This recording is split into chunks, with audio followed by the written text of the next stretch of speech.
Hi everyone, it's Mr. Weimann and Scarlet, and we are going to read for you today, mostly me, The Big Snow by Berta and Elma Hayter. Now this was a Caldecott winner a long time ago. This is an old book, and Caldecott winners are based on their illustrations. Now we just had a big snow, didn't we? Yeah. How many inches? Did you know? 30 inches? Yeah, actually, I think the legit number was 28 inches. It's 2021, early February, and yeah, we got dumped on. Dumped on? Well, like snow got just dumped in the Lehigh Valley. Mm-hmm. Right? Like, it's like it was a huge garbage truck and a huge garbage can getting put into the... Yeah, just like dumping snow onto us. It kind of felt that way anyways. Honk, honk, honk. The wild geese were flying south. The big harvest moon had come and gone. Red and gold were the leaves on the maples and oaks, and the wind that blew down from the north was cold. Mrs. Cottontail and the littlest rabbit sat on the warm brown earth of the vegetable garden. Far below, at the foot of the hill, the broad waters of the river ebbed slowly to the ocean. They stared into the sky at the flock of wild geese.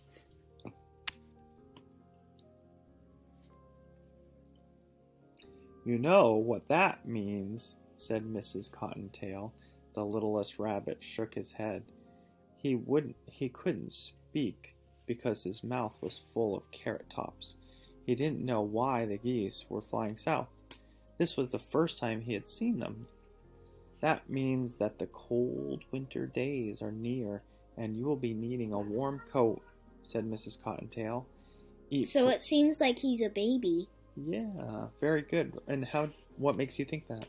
Because one of the sentences said he's never seen the geese flying south. Very good. It said it was the first time he had seen them. I like how you mentioned the text. Also he when that bigger rabbit asked him something, he shook his head. Mm-hmm. Like almost as if he can't talk. Is that what you're thinking? No, as if he doesn't know what she asked. Okay, like he just doesn't know. "That means the cold winter days are near, and you will be needing a warm coat," said Mrs. Cottontail. "Eat plenty of cabbage leaves and carrot tops, and you will have a thick coat for the winter." The littlest rabbit nibbled another tender carrot top. The fat little groundhog, who lived in a den just outside the garden fence, looked up as the geese flew overhead. He had already put on his warm fur coat. "Uh-oh," he said, "it's nearly time for my winter nap." When the days grew short, cold, he went to bed and slept soundly until spring. This saved him the trouble of storing food for the winter.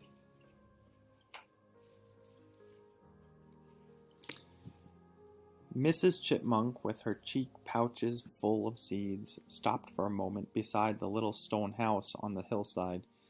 She had worked hard all summer and had stored plenty of seeds and nuts for the winter in her home deep beneath the rock pile.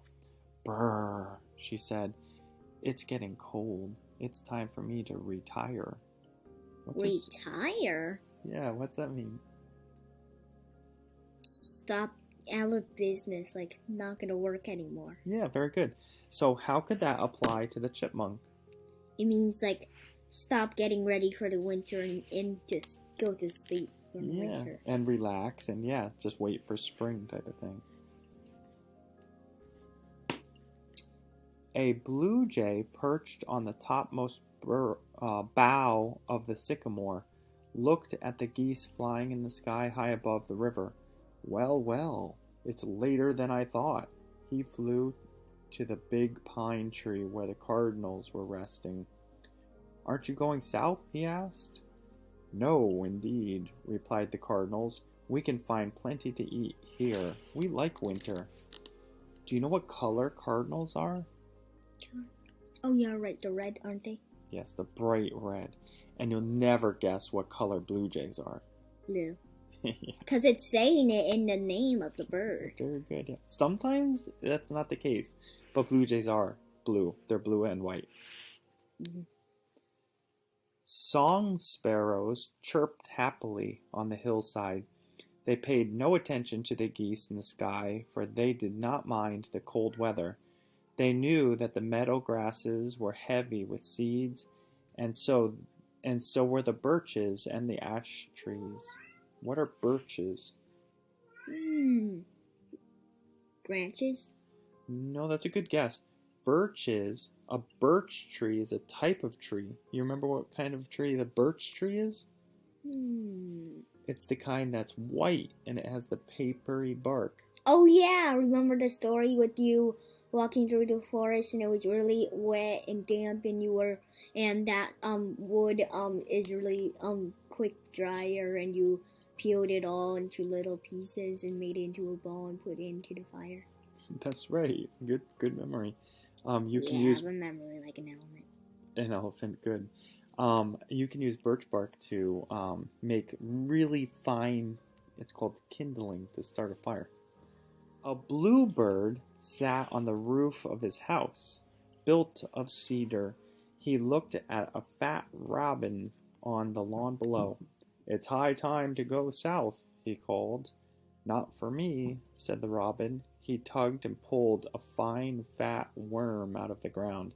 "I'm staying here this winter." So what's going on here? The birds, they don't really go south. Well, Because they eat seeds. it sounds like some of them do and some of them don't. That's what I'm getting. Mm-hmm. Some critters hibernate. Very good, yes. What begins with H. Yes, it does. High on the hill, a brown wood rat stopped to look at the geese. "Hey, hey," he squeaked. "There they go." He knew cold weather was coming, and he had carried seeds and nuts to his nest under a big rock. The ring-necked pheasants, roaming through the woodland, only stared at him. They never thought of leaving their home for the south. There was plenty of food for them on the hill, and they didn't mind the cold. These are pheasants. "Caw, caw," croaked 3 black crows in the cornfield as the geese flew by. They knew where to find food during the long winter months, and they never went south. Oh, blackbirds, eh? Mm-hmm. Do we ever get those in our bird feeders? Not in the bird feeders, but they're definitely in our yard. Look at these guys. Every day during the harvest season, the red squirrels and the gray squirrels had been busy storing nuts and acorns and seeds under the leaves and logs where they hoped to find them during the lean winter months. Their fur coats were thick and warm. They were ready for winter. What do you suppose this word lean means? The cold winter months? That's a really good guess. Oh, super duper good, Jess. Yeah, super duper A good. super spectacular. Spectacular. Super duper spectacular. Guess. Well, I don't know that it was necessarily that good. It makes sense because winter months are cold. But it says where they hoped to find them during the lean winter months. What are we talking about? We're not talking about the temperature here. We're talking about acorns and seeds and hiding them so that the animals can find them during the lean winter months. Usually the word lean, when I hear it, it's the opposite of fat. So lean meat would be meat that doesn't have a lot of fat on it. So in this case, lean would mean during the time of year where there isn't a lot of seeds and nuts available. The pretty white-footed wood mouse flicked his long tail as he looked at the geese flying high in the sky. He knew that winter was coming, but he had worked hard and had a good supply of seeds stored away in his underground nest. He wouldn't be hungry in the months to come. The short-tailed meadow mouse didn't bother to look at the geese. Winter held no terrors for him. The tunnels made by the moles led to sweet plant roots and to the tulip bulbs in the garden. He would have plenty to eat. So this is all about different animals preparing for the winter months, storing up food, getting ready, and making their nest. Being prepared, sure. Shy, white-tailed deer browsed in the woods that covered the ridge at the top of the hill. Their coats were already thick and warm. Some of the deer saw the flying geese, but they never thought of leaving their woodland home where there was food for all, growing so plentifully. And there were hill dwellers who came out to hunt for food at night. The skunk family who lived under the woodpile wouldn't care which way the geese were flying. They were happy and content on the hillside. There was plenty of food to be found if one only followed one's nose, and they could sleep through the coldest winter months in their bed of leaves and soft grasses. Oh, really? Well, what if a big pile of snow landed on their head? Yeah, that would probably make them a little cold, maybe. So this image, this information here makes me feel like skunks are hill dwellers, and they might hibernate because it says they'll sleep through the coldest winter months. So they don't have to worry about eating when they're hibernating. Mm-hmm. The raccoons followed their path through the woods. They, too, knew that winter was coming. When the deep snow covered the land, they would climb into their soft bed in the hollow trunk of the old willow to sleep until the cold days passed. The days grew shorter and shorter. Then the first snow blew down from the north. When the round winter moon bathed the hillside in silvery light, the mice and the rabbits came out to dance and frolic. The skunks, the raccoons, and the deer left well-marked trails in the early winter snow. Then, the night after Christmas, there was a rainbow around the moon. The wise owls knew what that meant. A rainbow around the moon meant more snow. Much more. Woo! The sad, trilling call of the screech owl was heard up and down and across the hillside. What does a rainbow around the moon look like? The owls were right. Soft gray clouds quickly filled the sky and blotted out the moon. Blotted out the moon. A peaceful snowflake fell through the air. It's beautiful. But peaceful sounds really nice. The 2 flakes floated softly to earth, followed by 3. Then 4. Look, see the images? A beautiful snowflake fell through the air. Then 2 flakes floated softly to earth, followed by 3, and then 4. So what's happening? It's like more and more and more and more, right? What do you suppose this word blotted means? It seems like maybe you were unfamiliar with that word. Soft. No, I think it might mean like blocked out the moon so nobody could see it. Like. Very good. What makes you think that? Because of how the sentence what the sentence sounds like. Okay. The snowflakes fell faster and faster and faster. Millions of snowflakes fell from the sky. It snowed all that night and all that next day. Thick snow covered the branches of all the trees. This is an old-fashioned Caldecott medal winner. How do you pronounce that? Caldecott? I've seen it, but I've never heard anybody say it out loud. Yeah. That that's award just is mommy over there talking. This is it's an award for illustrations for picture books. Get it, Mom. A blanket of snow covered the meadows, the hills, the valleys. The snow was heavy on the roofs of the houses and barns. Oh, Look at that. It looks like our neighborhood. Yeah, but we're not on a hill. Mm-hmm. The snow stopped falling on the evening of the second day. Once again, the big silvery moon rose high in the sky. The owls winged noiselessly from the sycamore to the pine woods. Nothing else stirred in the silent, snow-covered land. Then the skunk family dug their way up from their den, buried so deep under the snow.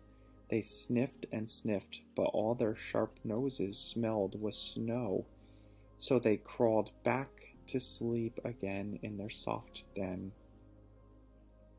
The raccoons scraped the snow away from the entrance to their home in the willow.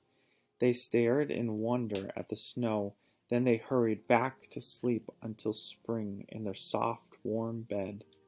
Look at the faces of the raccoons. They're like, what? Yeah. At dawn, the jays shook their feathers and left the shelter of the big spruce. The sparrows, the chickadees, the cardinals, and a lonely robin scrambled out from their shelter. What about the blue jays? Well, right here it says the jays. I think that's short for blue jays.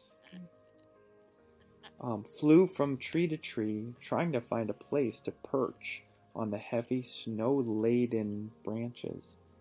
They looked in vain for the seed grasses on the meadow. Ice and snow covered everything, even the seeds of the birches and the ash trees. The jays and the crows took wing to hunt for food.